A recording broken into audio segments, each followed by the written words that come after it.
Hello, hello, hello, a very warm welcome to all our friends, viewers, stakeholders, fans of Africa Rise with Susan West. It is a beautiful Saturday here in London. I do hope that wherever you're joining us from, that you're having a beautiful Saturday. Saturday. I hate when I say that. well, today we're doing something a little different. What are we doing differently? We are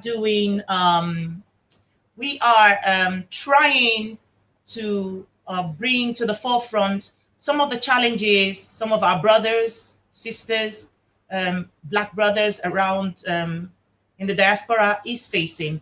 And today we will be talking with Mr. Kasim Kara.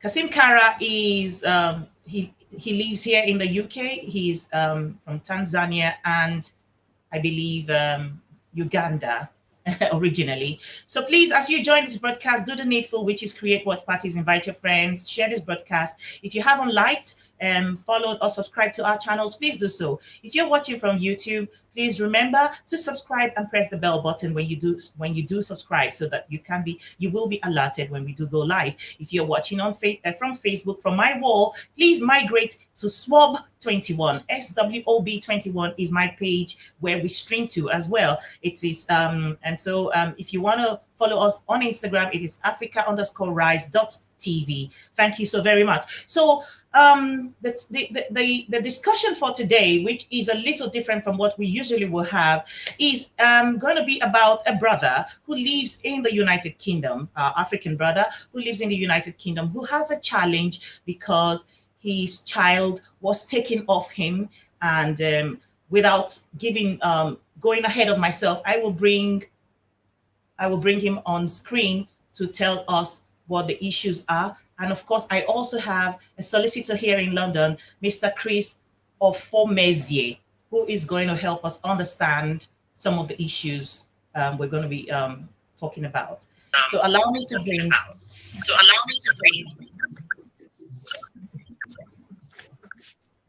Welcome.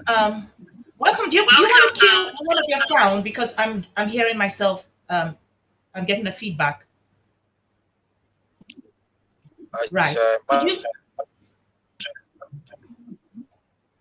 Yes. Go ahead and if you can hear me, Mr. Kara, if you can hear me. Oh, the network. Really quickly, I will bring solicitor barrister Chris Ofomezie. Barrister Chris, sorry, the network has kicked him out of the studio, but just a little background to the reason we invited you here is that okay, he's back. I want him to be the one to tell the story of his predicament. I think it was which was cutting. Sorry about. No problem. Just go ahead. Hello, introduce yourself and talk about. Oh, can you hear now properly? Yeah. Go ahead. My name is Kasim Kara. Hi, Chris. Hi, Susan. Hello. Yeah, I've got this issue been going on for quite a long time now, about 3 years. The child since was taken now. Okay, I'm gonna ask you why your child was taken off. So the issue was about racism. You know what I mean? Like when I challenged the social work about why they have to take my child, you know?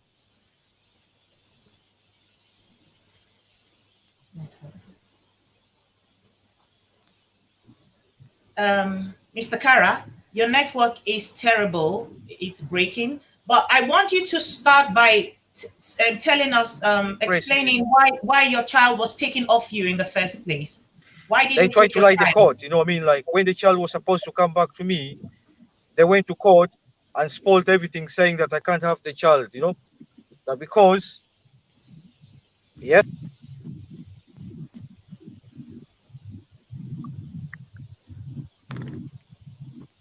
right, the child was taken off me. The mother had some mental problems. Okay. So yes, the child was supposed to come back in my care, in my sole care. And that's what we agreed with the social worker to work together about the issue. So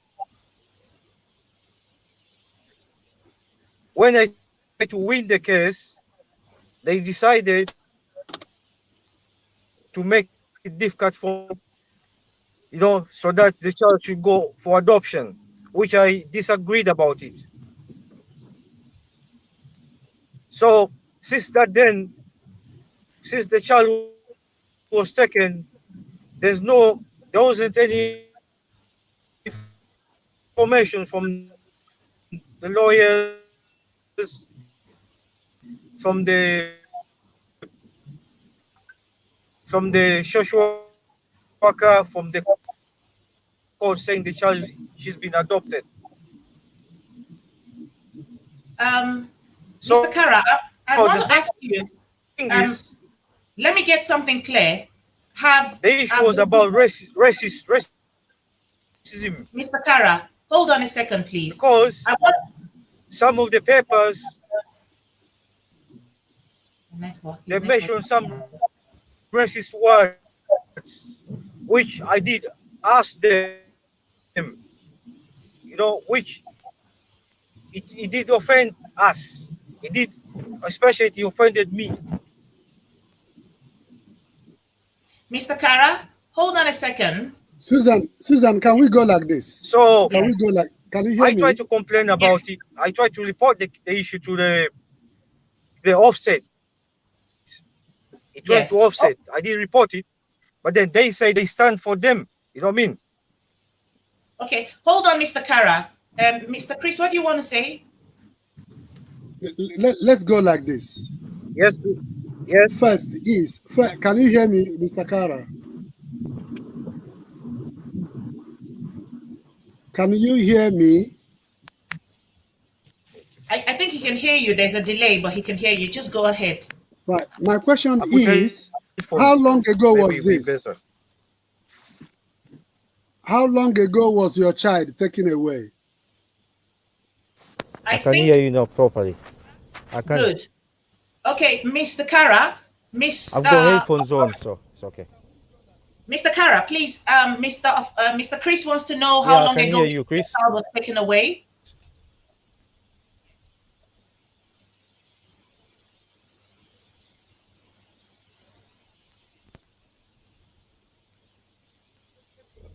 I can, Chris.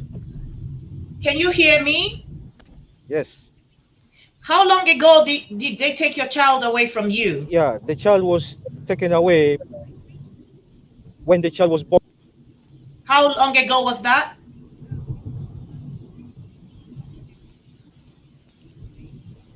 Yeah, the child was taken away 2018. That would be 3 years ago. Okay, I got that. I do hear you. Yes. Next question is, I got your information that the mother has a mental health problem. Is that correct? 2018. Is it the case you told us that the mother had a mental health problem?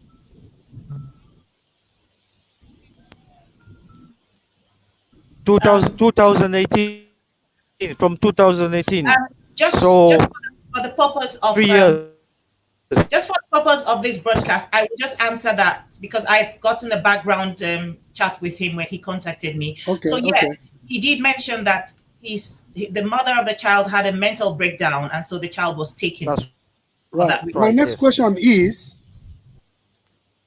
when the child was taken away, where were you?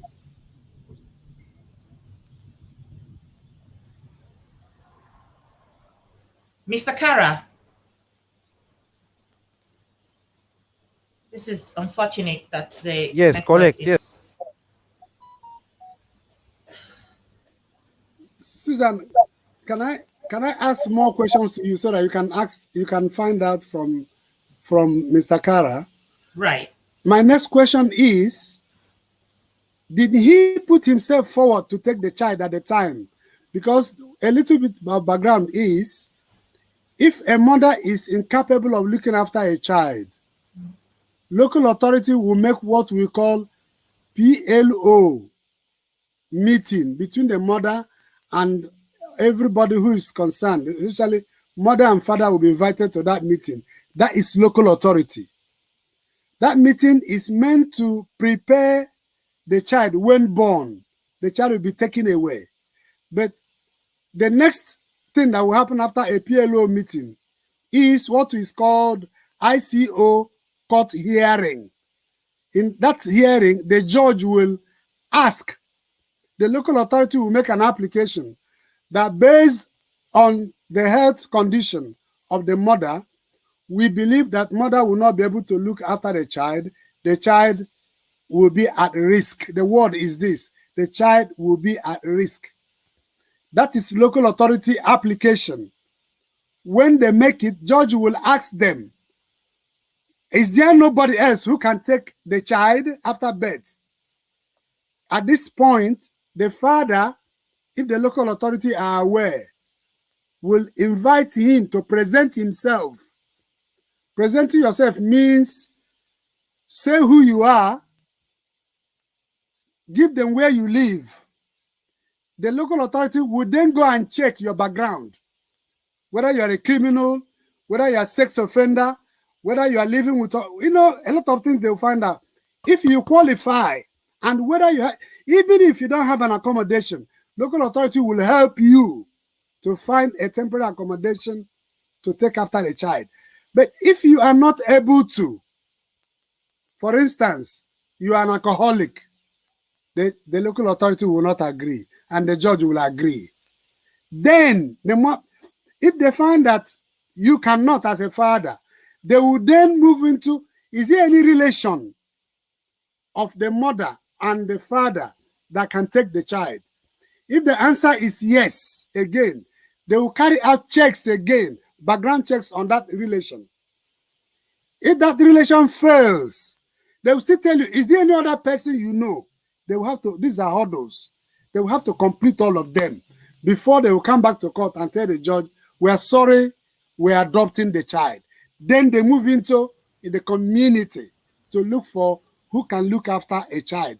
They go through their list, their register of those who have made an application to take a newborn. If they find a right person, then again they go and carry out studies and find out, go and visit the property, go and visit who does the person live with.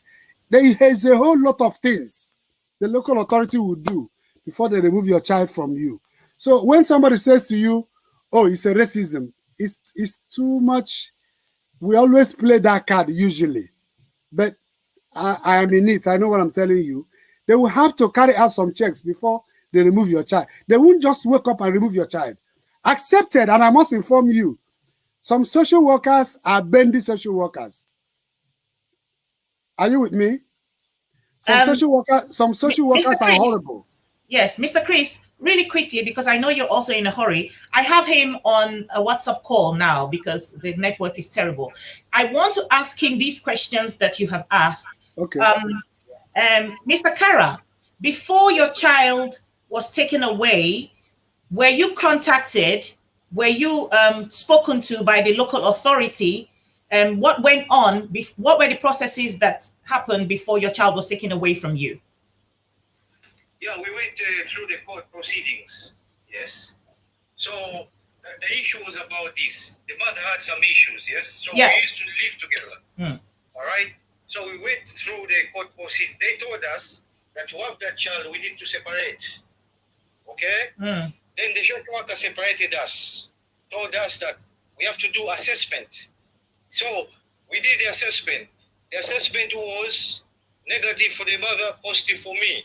The child should come back in sole care with the dad, under supervision order with social worker. And that's what we agreed. And I was happy working. I wanted to work with the social worker properly with them. And that's what we agreed.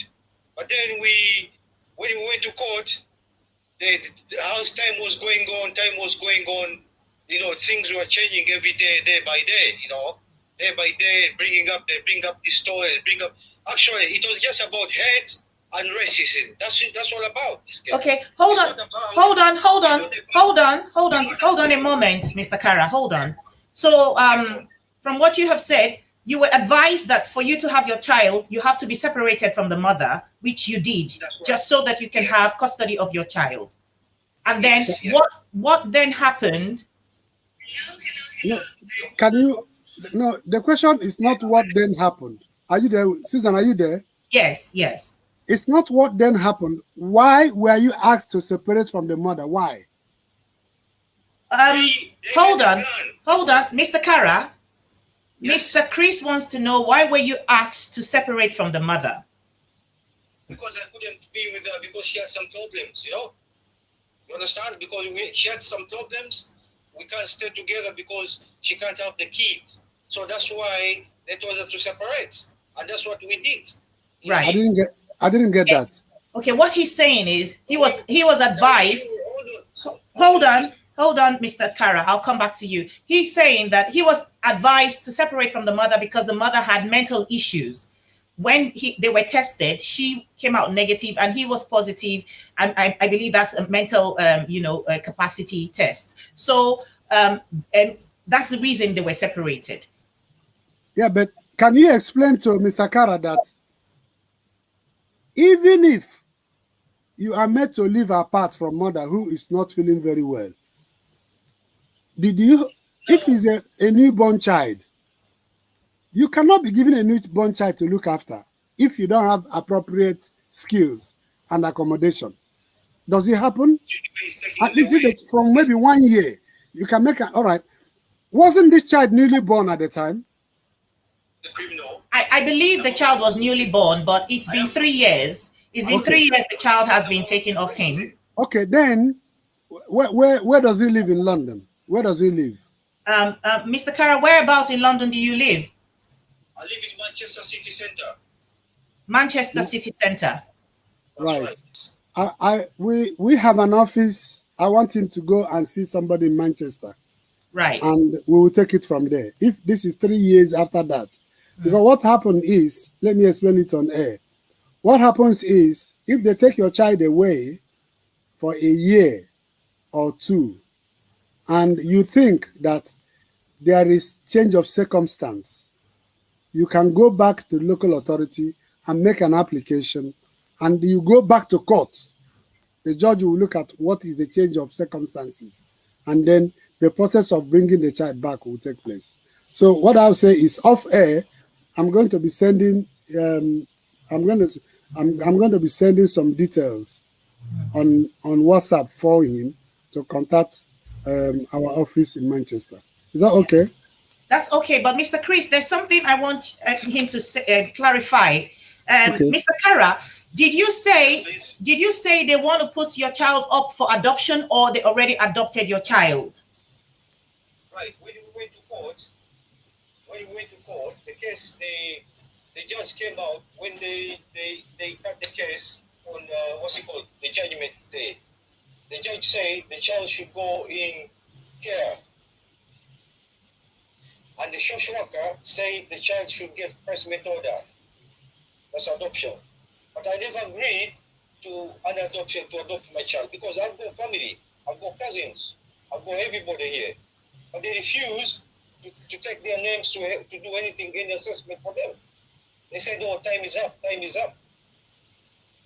Did you hear him, Mr. Chris? No. Unfortunately, okay. Mr. Kara, just answer me: have the child been adopted or not? I've got no idea because I don't know. I've not received any information from City Council or the court or the. So you don't have an idea if your child has been adopted out. Yeah, but you've been told that the child is going to be given up for adoption. Yes, which I disagreed about it. Which you disagree, right? That's it. Yes. So, Mr. Chris, is Mr. Kara working? Mr. Kara, do you work? I used to work. Yes, I used to work. I'm not working at the moment. He's not working at the moment, but he used to work. Has he got an accommodation? Have you got an accommodation? I've got everything. He says yes, he's got accommodation. One bedroom or 2 bedroom? What's the space you have in your accommodation? 1 or 2 bedrooms?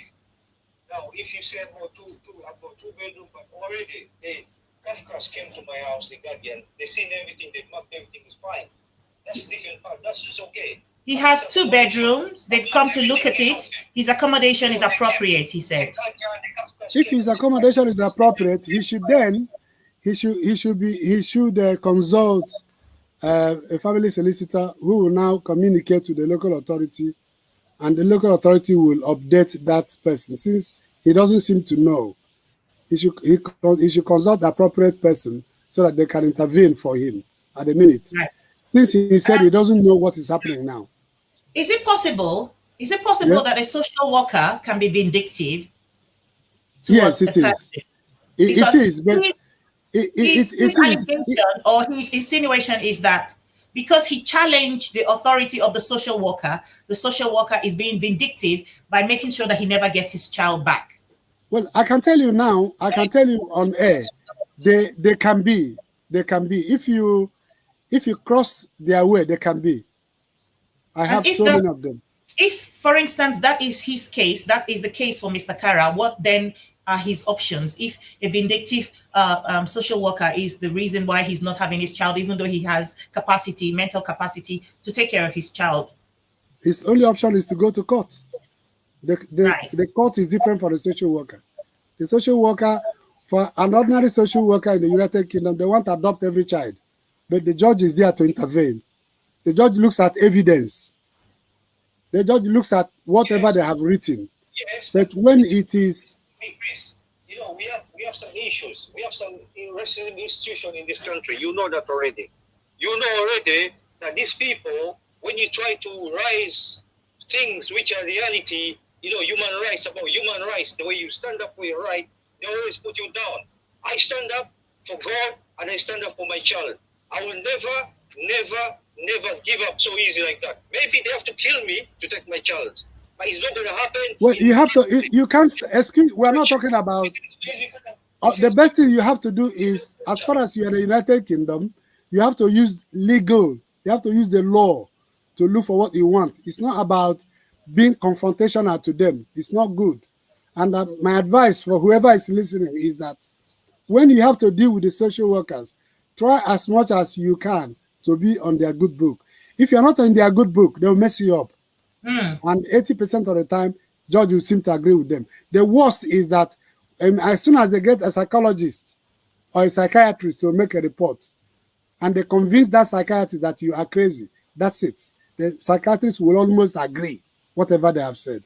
So always try, be stupid when you see them. Don't show them you know. Even if you know what they're doing, pretend as if you don't know. If you get on their bad book, I'm sorry, they are heartless. Wow, that's a shocker. That's a shocker. That's surprising. Mr. Chris, I know that you have to run. I'm not going to keep you longer than you have already stayed. Thank you so much for coming on and helping us out with this. Thank you very much. Get some clarity. Thank you. Yeah. Thanks. Bye-bye. Bye. Bye-bye. Yeah. Mr. Kara, hold on a second. Hold on a second. It's a pity that you're on the road, therefore your network is. So listen to what Mr. Chris had to say.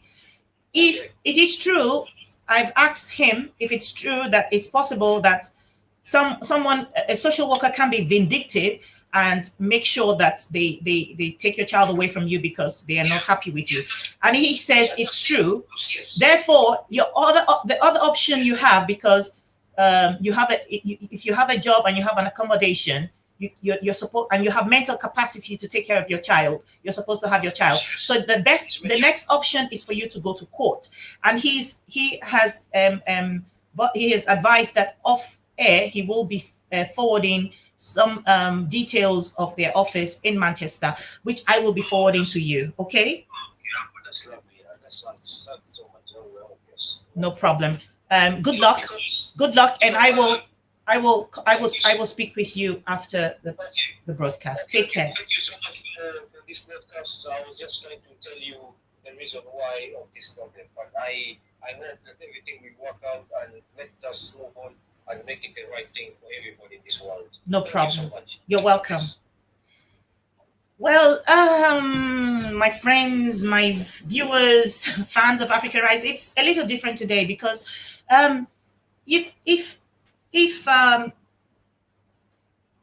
my platform is growing, but I'm blessed to have a platform that is much bigger that sometimes will rebroadcast our broadcast. So Mr. Kara found me on a channel called Make Africa Great, where they rebroadcasted one of our interviews, and he contacted me, and he's been trying to get his story heard, and he asked me and pleaded that I bring him on Africa Rise to talk about, because he needs to be helped. He needs his child back.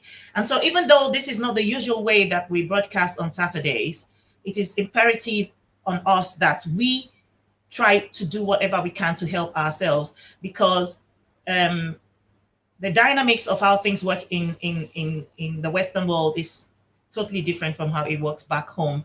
And you can imagine the trauma and the desperation this man has at the moment, that he cannot have his child, even though he has capacity to take care of his child. And I do hope that today's broadcast at some level will be able to, help in getting him to the place where he finds help and gets his child back. I do have pictures of his child and him, but I'm not willing to share them because I just want to respect the fact that the child is very young. And so I would not be broadcasting his family photograph with his daughter. Yes, so that's for this. And I'm just going to go ahead also to there is a GoFundMe account that was set up by my good friend, Dr. Chidi Iwanyanwu of WMTV. It is for this young lady called Ada Jesus. I didn't know very much about Ada Jesus until lately, when there have been, a lot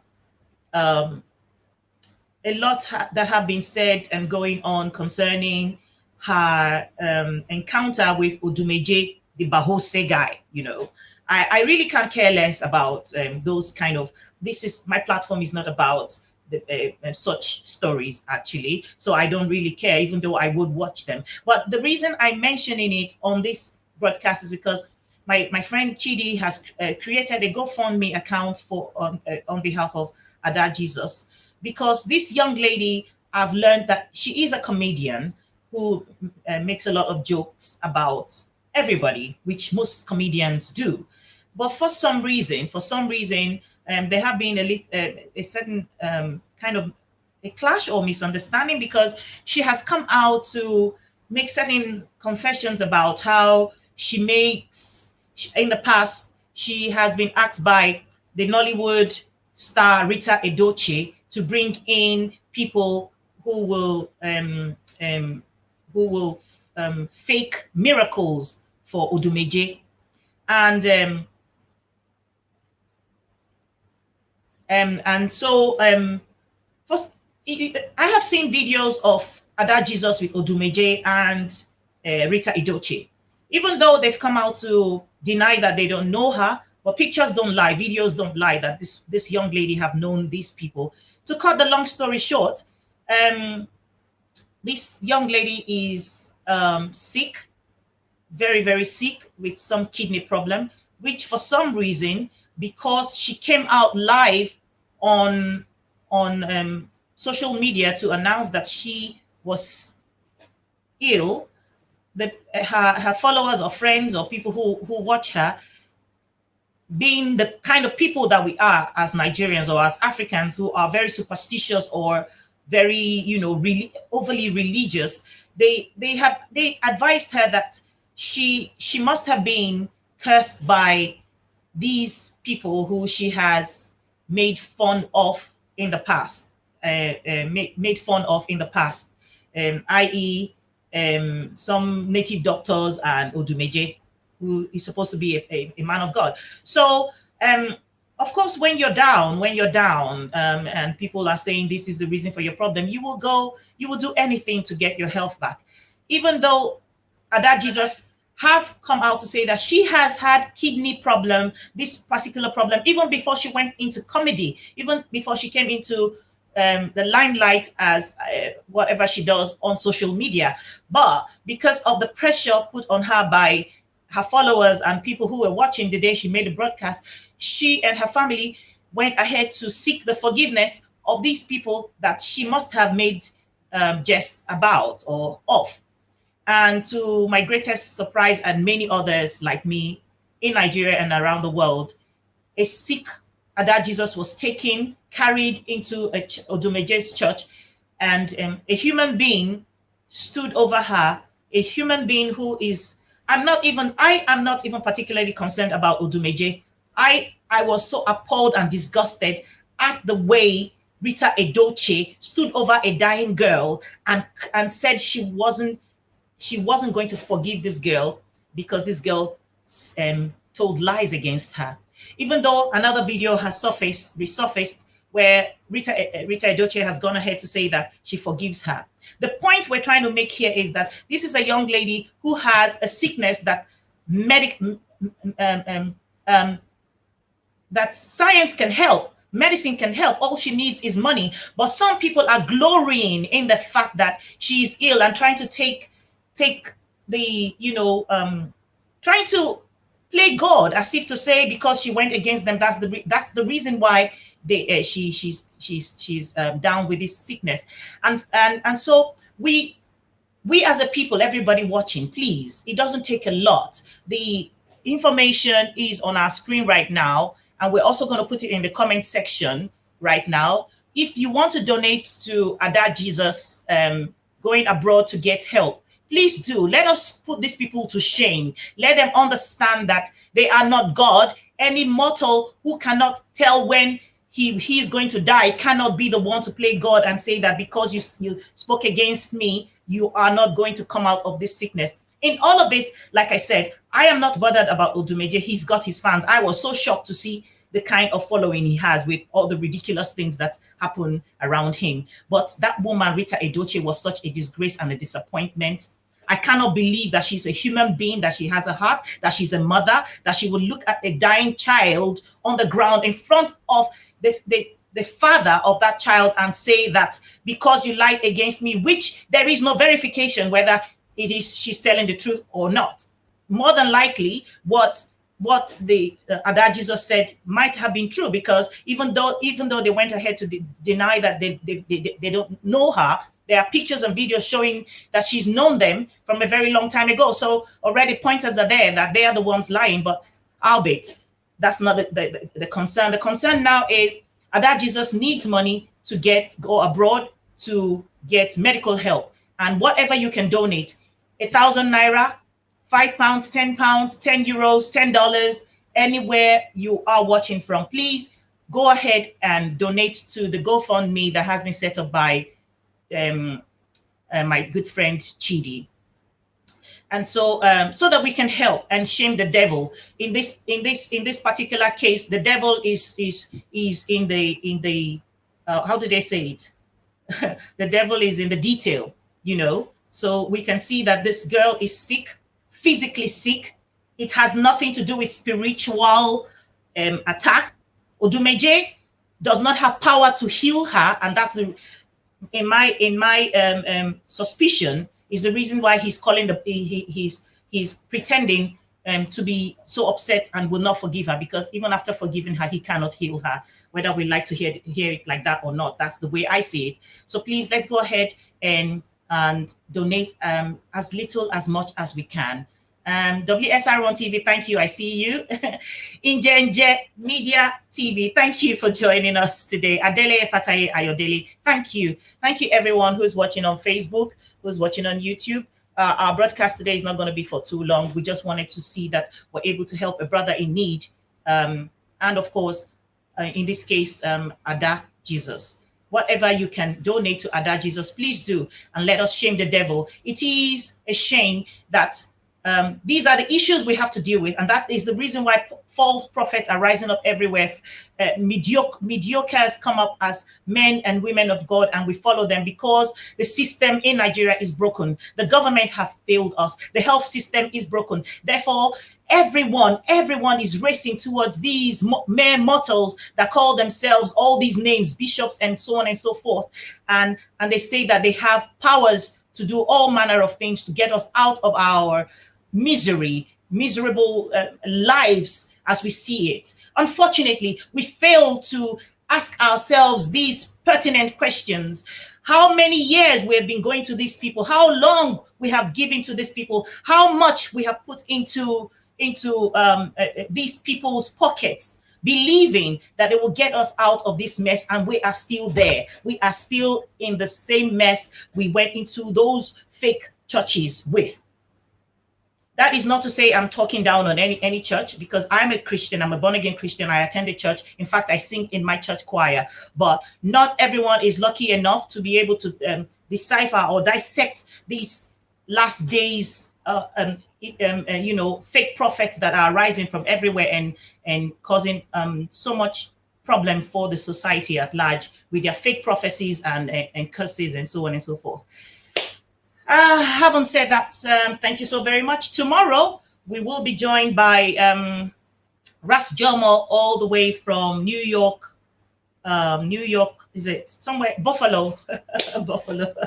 He's somewhere in New York, in Buffalo. He will be joining us with some history graduates from Nigeria who will be joining us to talk about, to throw more light on the issue of the Emperor Haile Selassie, because I recently ran into an argument on a platform that talked about, try to denigrate or talk down on the rulership and kingship of Haile Selassie, and certain lies that we're told about.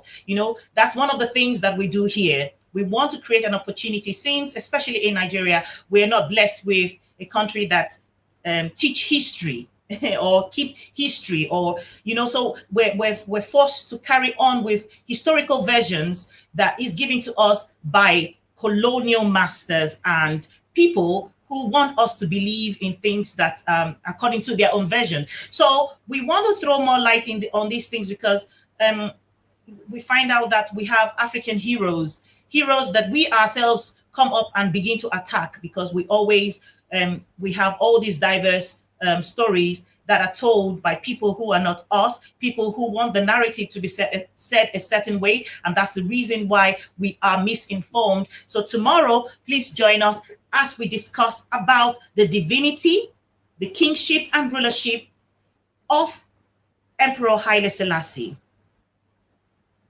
of Ethiopia. Until then, I just want to say a very big thank you. God bless you for joining us. I love you. And remember to subscribe to our channel, like and follow us on Facebook and Instagram. It is Africa_Rise.tv on Instagram, and SWOB21, SWOB21 on Facebook. And of course, Africa Rise TV on YouTube. Oh, just before I go, you can see I'm wearing a new outfit. The shops are opening up in London. You can see I haven't even taken off my tag. There is a Nigerian sister who has a shop not so far away from where I live, but you can follow this sister. She has a YouTube channel that she wants us to help promote. So please, she's teaching people how to make stuff really quickly. And so you can catch up with her at, I think it's Mary. Hold on a second. I'm going to quickly get her YouTube handle. Please go and subscribe to her channel and follow her. Her YouTube channel is called Mary's Lifestyle TV on YouTube. Mary's Lifestyle TV. So I went to her shop and I picked up some really lovely outfits at a discount. I'm sure you're loving it. So if you live in London, if you live anywhere else, I'm sure she can ship to anywhere. So Mary's Lifestyle Television on YouTube. Please go and subscribe and follow her. Subscribe to her channel. Thank you, and I will see you tomorrow, God willing. Goodbye and God bless you.